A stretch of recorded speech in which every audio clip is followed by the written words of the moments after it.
আসসালামু আলাইকুম। মুক্তাস কিচেন থেকে আমি খালেদা মুক্তা আপনাদের সবাইকে জানাচ্ছি প্রীতিময় শুভেচ্ছা। আশা করি সবাই ভালো আছেন, সুস্থ আছেন, নিরাপদে আছেন।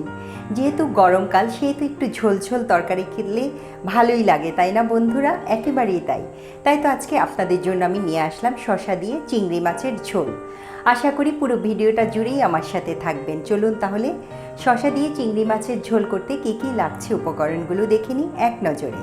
শসা দিয়ে চিংড়ি মাছের ঝোল করতে এখানে আমি চিংড়ি মাছ নিয়েছি 300 গ্রামের মতো।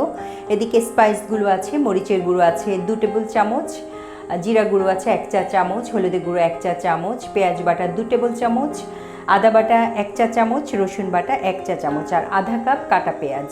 এদিকে আছে ধনিয়া পাতা কুচি, আছে কাঁচামরিচ, শুকনো মরিচ আর জিরা।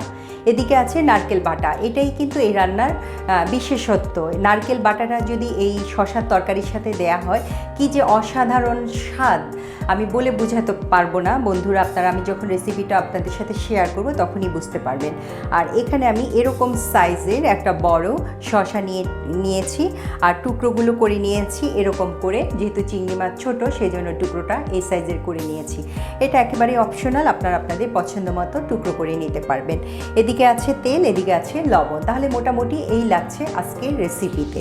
মূল রান্নায় চলে যাচ্ছি। এখানে প্রথমে চুলাটা ধরিয়ে নিচ্ছি, নিয়ে যেটা করব 4 টেবিল চামচের মতো রান্নার রেগুলার তেলটা দিয়ে নিব। 4 টেবিল চামচের মতো দিয়ে নিলাম। তেলটা গরম হওয়ার জন্য অপেক্ষা করছি। এখন এখানে জিরার ফাঁকিটা দিয়ে নিচ্ছি। আস্ত জিরা দিব আমি এখানে, হ্যাঁ। আর দিয়ে দিব 2টো শুকনো মরিচ, একটু নেড়ে চেড়ে নিব।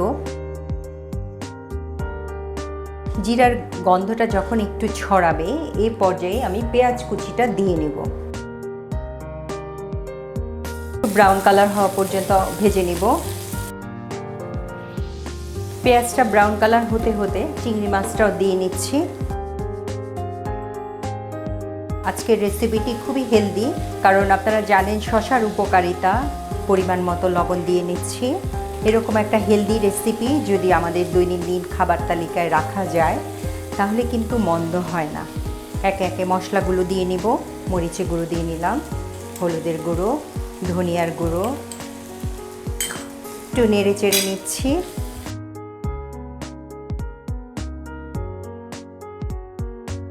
তারপরে পেস্টগুলো দিয়ে নিচ্ছি। রসুন বাটা, আদা বাটা, পেঁয়াজ বাটা, একটু পানি দিয়ে নিচ্ছি এবং এটা অবশ্যই গরম পানি ব্যবহার করছি আমি। দিয়ে এখন আমি মিনিট 2 মতো রান্না করব। ঢাকনাটা একটু দিয়ে রাখছি। ফিরে আসছি 2 মিনিট পর। ফিরে এলাম 2 মিনিট পর, একটু দেখছি কি অবস্থা। খুব সুন্দর একটা গন্ধ বের হয়েছে এবং তেলের উপর উঠে গেছে। মশলা চিংড়ি সবই ভালোভাবে কষানো হয়ে গেছে। এই পর্যায়ে যেটা করব আমি শসাগুলো দিয়ে নিচ্ছি চিংড়িটার সাথে। চিংড়ি মাছ হতে কিন্তু বেশি সময় লাগে না বন্ধুরা, তো এই জন্যেই আমি শসাটা দিয়ে নিচ্ছি। চিংড়ি মাছের সাথে দিয়ে দিলাম, দিয়ে ভালো করে একটু নেড়ে চেড়ে নিচ্ছি। এখন আমি মিনিট 5 মতো এটা রান্না করব। ফিরে আসছি 5 মিনিট পর। ঢাকনাটা তুলে দেখছি কি অবস্থা। হ্যাঁ, হয়ে গেছে সুন্দরভাবে। খুবই সাধারণ একটা রেসিপি বন্ধুরা। আশা করি যারা খুব দ্রুত কুইক রেসিপি চান তারা আজকের রেসিপিতে উপকৃত হবেন এবং আপনারা তৈরি করে নিতে পারেন। বেশি সময় লাগে না এটা তৈরি করতে। তো আমি এ পর্যায়ে গরম পানি দিয়ে নিচ্ছি পরিমাণ মতো, 1 কাপের মতো দিয়ে দিলাম। দিয়ে এখন এই পর্যায়ে আমি নারকেল বাটাটা দিয়ে নিচ্ছি।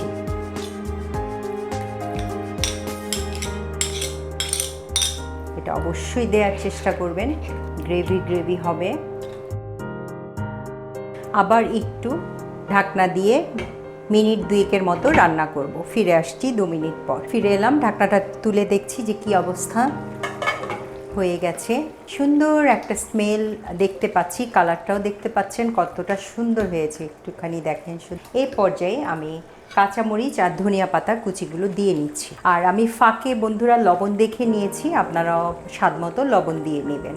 হয়ে গেছে। এখন আবার এই যে ধনিয়া পাতা আর কাঁচামরিচ দিলাম, এগুলো সব কিছুর সাথে একসাথে মেশার জন্য মিনিট খানেক চুলোয় রাখবো ঢাকনা দিয়ে। মিনিট খানেক পরে ফিরে আসছি। মিনিট খানেক হয়ে গেল, ঢাকনাটা তুলে দেখছি। এবারেই রেডি রান্না। তো চলে যাচ্ছি এখন পরিবেশনে। বন্ধুরা, তৈরি করে ফেললাম মজাদার ও ইয়াম্মি শসা দিয়ে চিংড়ি মাছের ঝোল। দেখলেন তো কত সহজে তৈরি করে ফেললাম আজকের রেসিপিটি, এবং খুব অল্প সময় কিন্তু তৈরি করে ফেলেছি। যারা আমার কাছে কুইক রেসিপি চেয়েছে তারা আশা করি আজকের রেসিপিতে উপকৃত হবে। আজকের রেসিপিটি যদি আপনাদের ভালো লেগে থাকে অবশ্যই লাইক কমেন্ট করতে ভুলবেন না, কারণ আপনাদের এক একটা লাইক আমাকে অনেক দূর যাবার স্বপ্ন দেখায়। আর যারা এখন আমার চ্যানেলটি সাবস্ক্রাইব করেনি, সাবস্ক্রাইব করে আমার পাশে থাকার অনুরোধ থাকলো। তো আজকে এই পর্যন্তই। সবাই খুব খুব ভালো থাকবেন, আমার জন্য দোয়া করবেন, আমার পরিবারের জন্য দোয়া করবেন। এতক্ষণ আমার সাথে থাকার জন্য সবাইকে অসংখ্য ধন্যবাদ।